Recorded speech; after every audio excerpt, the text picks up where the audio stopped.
My mother ordered me and my newborn baby out of the house I had bought myself because in her eyes, my brother's family mattered more. I let them unpack their belongings, then activated the ownership clause at midnight.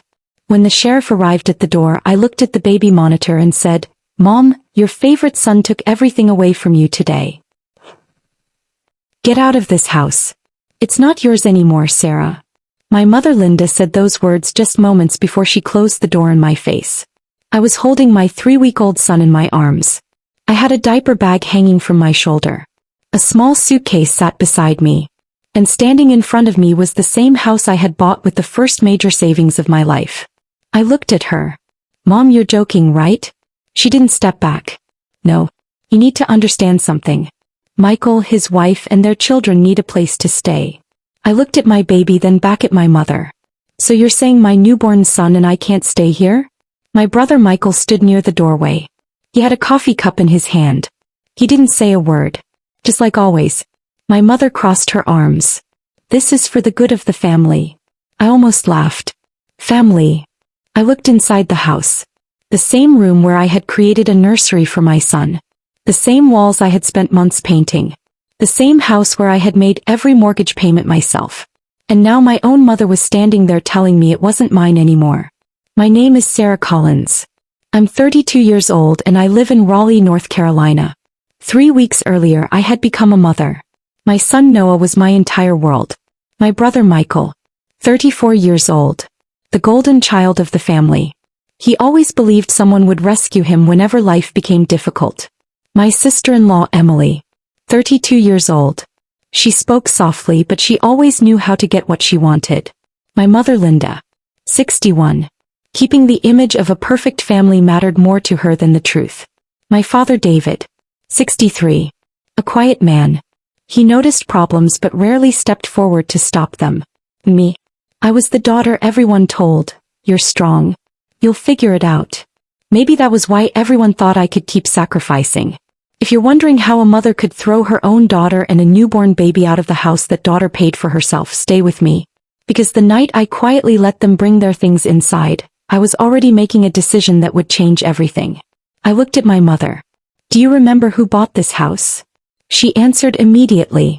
"Yes, but things have changed." "Things changed? Or your priorities changed?" Michael finally spoke.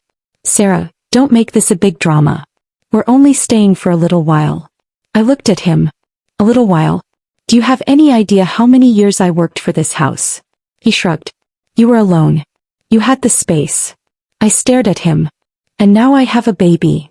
Emily stepped forward. "We're going through a difficult time too." I looked at her. "So that means my house becomes yours?" Nobody answered. I didn't argue. I didn't scream. I just nodded.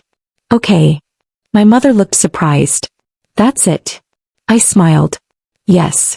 They had no idea why I was smiling. They didn't know what I had learned 3 years earlier. Sometimes silence isn't weakness. Sometimes silence is preparation. I picked up my bag. I placed Noah in his car seat. And I walked away from my own house. But I didn't go far. I went to my friend Jessica's house. The moment she opened the door and saw me standing there with a baby and a suitcase, her expression changed. "Sarah? What happened?" I walked inside. "I need a place to stay for a few days." She looked worried. "What happened?" I took a breath. My mother kicked me out of my own house. Jessica stared at me. "Are you serious?" I nodded. "I wish I wasn't."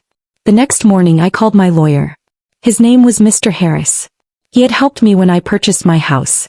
"I have a problem," I told him. "What kind of problem?" he asked. "My family is living in my house." There was silence.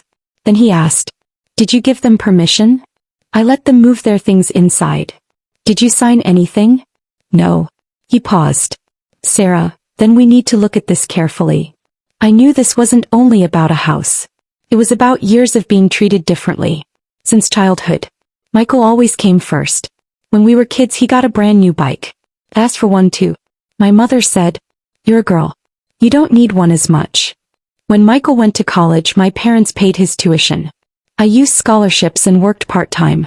When I told my mother I wanted to buy a house she laughed. "Why do you work so hard?" I answered, "Because I want something that belongs to me." She smiled. You take everything too seriously.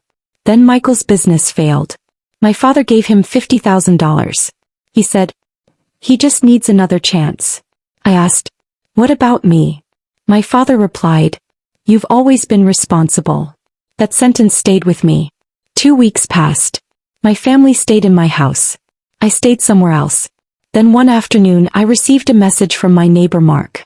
Sarah, do you know what your family is doing? I replied, what do you mean? He sent me a picture. A for sale sign was sitting outside my house. I stared at my phone. Then I immediately called him. Who put that there? He answered, your brother. My hand froze. What? He told me the house was going to be sold and everyone would move somewhere better. That was the first secret. They didn't just come to live there. They were planning to sell my house. I called Mr. Harris immediately. Sarah, he said, I need to check something. The next day he came to my office with a file. He placed it on the desk. Do you know your house has a special protection clause? I frowned. What kind of clause? He opened the file. When you bought the house, you added a protection agreement. I looked confused. I don't remember that. He looked at me. Your father suggested it. I stopped. My father. He nodded. That was strange. My father had always been silent. He avoided conflict. But now I discovered he had done something without anyone knowing. Mr. Harris explained. The clause prevents anyone from transferring ownership or attempting to sell the property without your approval.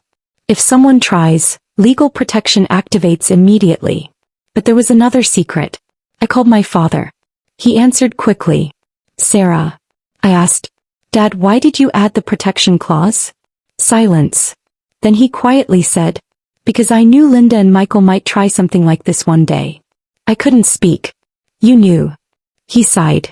I've watched it happen for years. And you did nothing? His voice became lower. I was afraid. I didn't like that answer. But for the first time he admitted the truth. I made a decision. I wasn't going to remove them immediately. I let them unpack. I let them settle in. Because I knew when the truth came out it would hurt more. That night I stood outside my house. I had legal documents in my hand. I didn't knock. I didn't call. I simply opened the baby monitor app on my phone. No, it wasn't inside.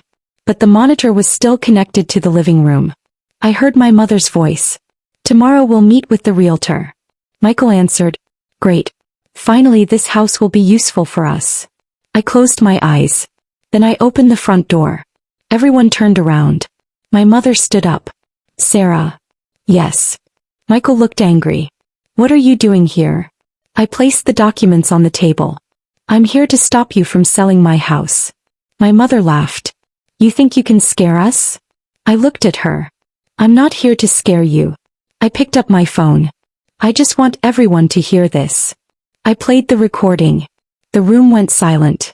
Michael's face changed. My mother stared at me. You recorded us? I shook my head. No.